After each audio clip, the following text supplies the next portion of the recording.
आप सिविल में आ गए हैं और बहुत बहुत पुराने लोग हैं, बहुत टाइम पहले आ गए हैं, आपने बहुत उतार चढ़ाव देखे हैं। उसके हिसाब से आप सब जानते हैं अपनी ताकत को कि जहाँ संगठन है वही ताकत है। तो हमें इस संगठन की ताकत को कहीं ना कहीं तो दिखाना पड़ेगा,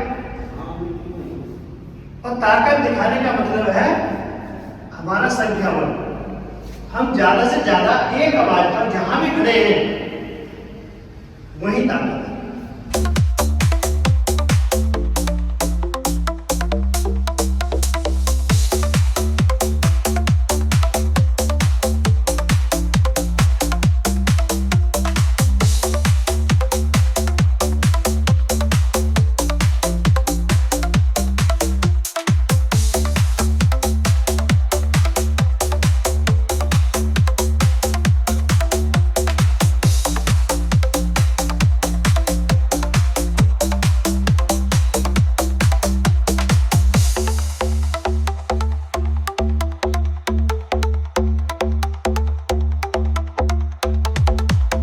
हमने खूब 2019 से मैं संगठन के साथ हूँ और हमने तहसील स्तर से लेकर के और जिले स्तर से सभी सारे ज़्यादातर लोगों के साथ हमने काम किया। हमने देखा है कि जितने कर्मठ और जुझारू ईमानदार जो हमारे जिलाध्यक्ष महोदय हैं, व्यक्तिगत स्तर से बता रहा हूँ, ये कोई नहीं है। मैं देख रहा हूँ कि जिलाध्यक्ष जी का तो बहुत बड़ा सहयोग रहा ही रहा है संगठन को आगे बढ़ाने में, लेकिन मैं पिछले 1-2 साल से जब से मीडिया प्रभारी जी आए हैं हमारे इसमें संगठन में, तो इन्होंने भी काफ़ी इस संगठन को कई चीज़ों में आगे की तरफ ले गए हैं। जैसे कि आज देख रहे हैं कि भाई सभी के सर पर टोपी है, गले में हमारे में सभी का आई कार्ड बना हुआ है, तो इसमें उनका ही बहुत बड़ा सहयोग रहा है। मैं अभी 2 महीने पहले ही संगठन से जुड़ा हूँ। मैं आर्टिलरी से हूँ, ऑर्डिनरी कैप्टन मुकेश कुमार सिंह, सेना मेडल।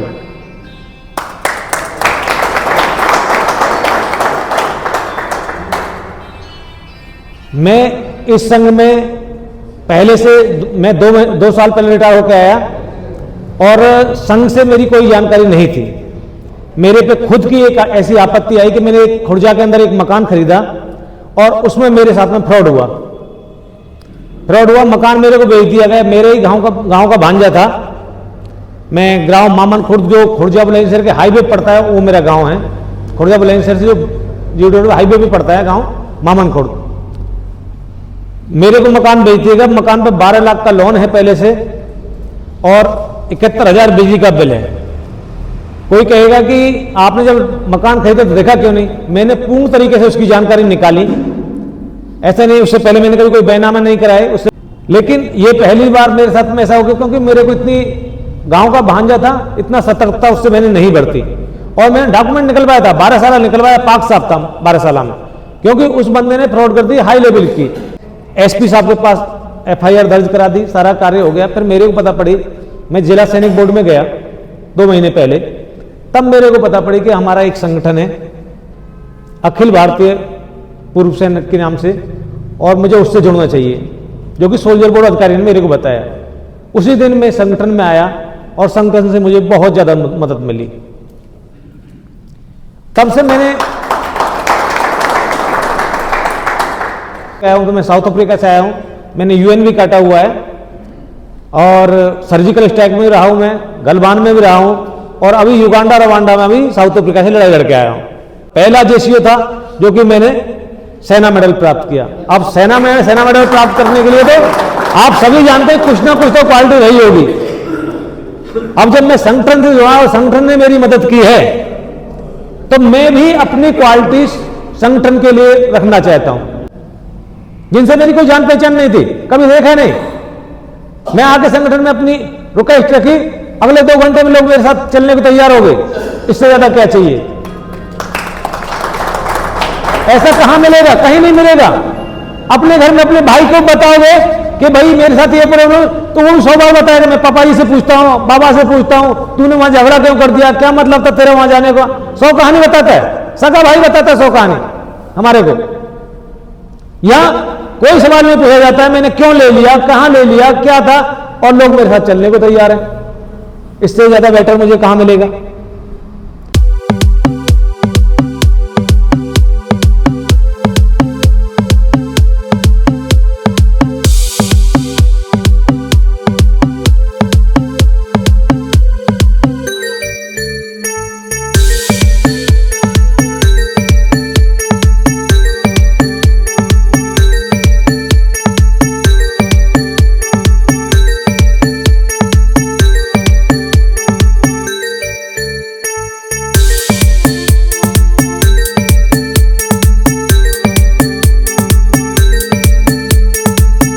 और हमें अगर आदमी मानता है, हमें अगर सरकारें अलग हमको प्रिविलेज दे रही हैं, तो वो कोई हमारे लिए पे एहसान नहीं कर रही।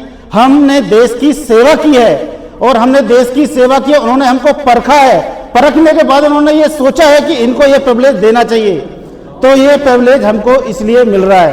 तो आप सभी से अनुरोध है कि अनुशासन को बनाए रखें और अनुशासन से ही काम करें। दूसरा, सरकारें हमको अलग से ट्रीटमेंट देती हैं। ट्रीटमेंट हमको अलग से क्यों देती हैं? क्योंकि हमने देश की सेवा की है।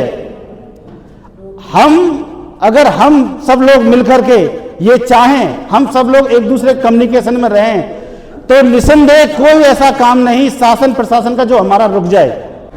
8 तारीख को लोक अदालत है, किसी का चालान है, बिजली की चोरी का है, मुकदमा चल रहा है, 100 रुपये वकील लेगा, 50 पैसे लेगा, हर महीने तारीख पे जाओगे। फाइल निकलवाए और लोक अदालत में अपने जो टैक्स डाले वो भर के छुट्टी पाए। ठीक है जी, ये मैं आपको बताना चाहता हूँ। 8 तारीख को लोक अदालत है बुलंदशहर। कुछ काम करने के लिए भेजा है और हर चीज़ का हमारे यहाँ कोटा है कि हमें इतना राशन अपने जीवन में खाना है, इतनी हमने पढ़ाई करनी है, इतना हमें दान देना है, इतना दान देना है, वो सब चीज़ का कोटा है। तो कोटा तालियों का भी है। इसी जीवन में बजा लेना भैया दूसरे किसी की तारीफ में, नहीं तो अपने उसमें लगातार बजाते रहो। बजाने पर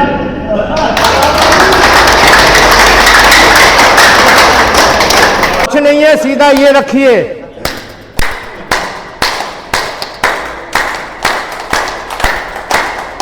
ये बस यही करना और कुछ नहीं करना। हरे रामा हरे कृष्णा बोले जाओ, काम करे जाओ। आप 10-15 दिन आपको रिलीफ नहीं मिलेगी, कहीं भी हो, कहीं भी हो। जब मैंने बताया ना, कहीं भी हो, कोई भी रोग हो, 15 दिन के बाद आपको हर रोग में रिलीफ मिलनी शुरू हो जाएगी। अच्छा।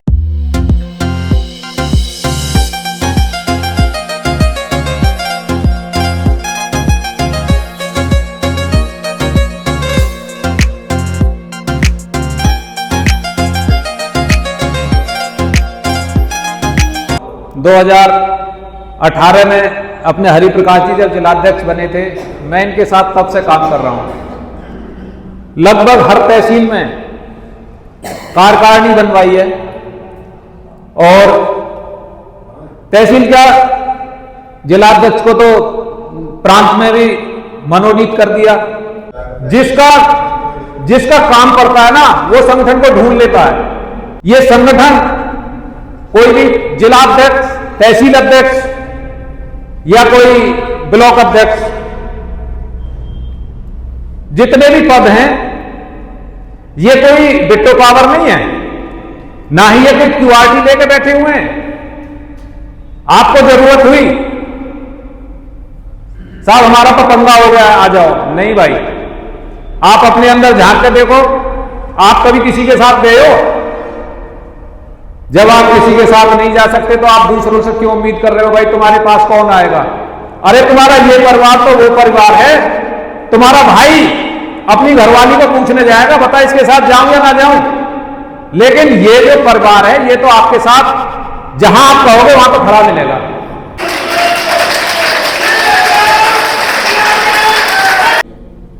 आपका संगठन 92 में खड़ा हुआ था।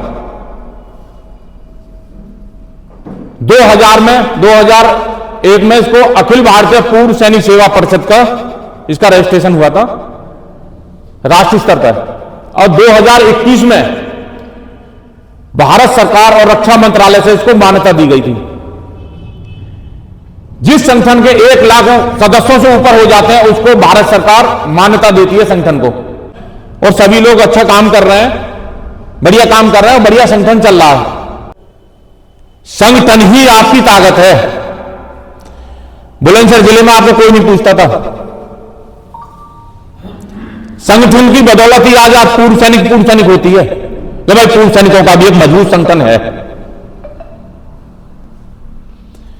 कभी कोई पूर्व सैनिक खत्म हुआ है, उसका क्या सम्मान होता था? आज इस संगठन की बदौलत ही है। हम 10-5 लोग इकट्ठे होकर चले जाते हैं, गार्ड बुलाते हैं, तिरंगा में लपेट कर उनकी अंतिम विदाई देते हैं। कभी हुआ किसी का? जब से ये संगठन खड़ा हुआ है, जब से हमने फिर ये कार्रवाई शुरू करी है, जब से ये संगठन खड़ा हुआ है, कम से कम हमने सैनिकों का भला करा है। किसी की मेड़ का था, किसी की जमीन का था, किसी के प्लॉट का था, किसी के झगड़े का था, जो भी हमारे पास आया उसे हमने हल करा संगठन की तरफ से, किसी को निराश नहीं करा। एक आर्मी हेडक्वार्टर से एक लेटर जारी हुआ है, सोशल मीडिया पे कोई भी सेना के खिलाफ कोई अपद्र टिप्पणी नहीं करेगा, कोई करेगा तो उसके खिलाफ एफआईआर दर्ज होगी। तो अपना थोड़ा सा सोच समझ के कोई भी डालते हो फेसबुक पे या उस पर, तो बहुत सोच समझ के डालो। किसी एक साहब अपनी ऑफिस खुली हुई है बुलंदशहर, तो वो पूरे जिले की है, जिला कार्यालय है, किसी का भी कोई काम होता है वहां पे जाओ, और हर ब्लॉक पे और नगर पे शहीद स्मारक का। तो अभी हम कर रहे हैं, बुलंदशहर में भी हमने मांग करी है, और हो सकता है अगली मांग हम जहांगीराबाद भी करें, और भी हमने शिकारपुर भी कर रखी है, अनुशहर भी चल रही है। अभी अनुशहर में जगह दे रखी है, तो थोड़ा सा उसमें दिक्कत आ रही है, क्योंकि नीचे कम से कम 15-20 फीट नीचे गड्ढा करना पड़ेगा, उसमें पानी है।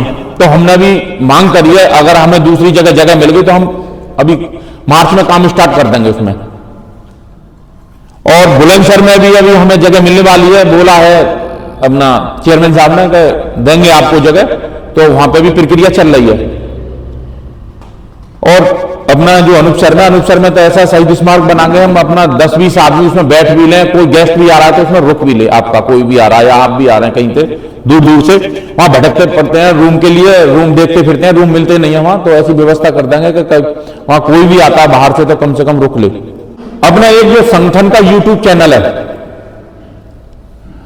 ये एक आपकी आवाज है और इसको हमें बढ़ाना है आगे। एक सोशल मीडिया का प्लेटफॉर्म है, आप इसको डालते हो, कहीं भी शेयर करोगे 10-20 देखेंगे, और 10-20 उसे शेयर करोगे तो लाखों की तादाद में उसको देखेंगे, आपकी आवाज को सुना जाएगा। मीडिया ही एक ऐसा मंत्र है जो आवाज उठा के सिस्टम को हिला देते हैं, तो ये भी एक हमारी आवाज है, इसको हमें आगे बढ़ाना है। एक हॉस्पिटल में बहुत फर्जीवाड़ा चल रहा है, डिस्चार्ज होकर आ गए, आपका बिल 9-9, 10-10 लाख रुपए बना रहे हैं, क्या होगा ये बताओ, पैसा कहां से जाएगा? आपकी ये सुविधा आने वाले टाइम में बंद कर देगी सरकार, जब इतना बिल बनेगा। तो इस पर फोकस करना, भाई हमारा बिल दे दे, कोई भी डिस्चार्ज होता है हॉस्पिटल वाले का हमारा बिल दो भाई, डरना नहीं है, आप चोरी नहीं कर रहे। 86 से ये लोगों की पेंशन ये शिकवा शिकायत को डील कर रहा हूं। हमने ये भी केस टेकअप करके रखा है, अब लखनऊ जा रहे हैं अध्यक्ष जी, फिर दोबारा भी लिख के दे दिया है कि हमारा भी एक जो है आयोग होना चाहिए, जो एक्स सर्विसमैन है उनका हमारा एक आयोग होना, उसका गठन होना चाहिए। तो उसके लिए भी हम लोग परसू कर रहे हैं। गृह करता है क्योंकि पहले हमको छूट थी, लेकिन अब वो आकर के एक ऐसा लेटर आ गया है हमारे पास में कि जो वीरांगना है और वो उनमें रह रही हैं उनका केवल माफ है, बाकी सबको देना पड़ेगा। लेकिन मैंने पूरा, मेरे पास है डिटेल, जो है इसको केस को मैं टेकअप कर रहा हूं कि हमारा भी वो जो है थोड़ा माफ होना चाहिए।